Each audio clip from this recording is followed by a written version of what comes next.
حضرت انس بن مالک رضی اللہ تعالیٰ عنہ فرماتے ہیں، حضرت سلمان فارسی رضی اللہ تعالیٰ عنہ حضرت عمر بن خطاب رضی اللہ تعالیٰ عنہ کے پاس آئے۔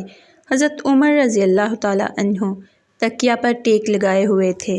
حضرت سلمان کو دیکھ کر انہوں نے وہ تکیہ حضرت سلمان کے لیے رکھ دیا۔ حضرت سلمان نے کہا، اللہ اور اس کے رسول نے سچ فرمایا۔ حضرت عمر نے کہا، اے ابو عبداللہ، اللہ اور اس کے رسول نے کیا فرمان فرمایا ہے، ذرا ہمیں بھی سنائیں۔ حضرت سلمان نے کہا، ایک مرتبہ حضور صلی اللہ علیہ وسلم کی خدمت میں حاضر ہوا۔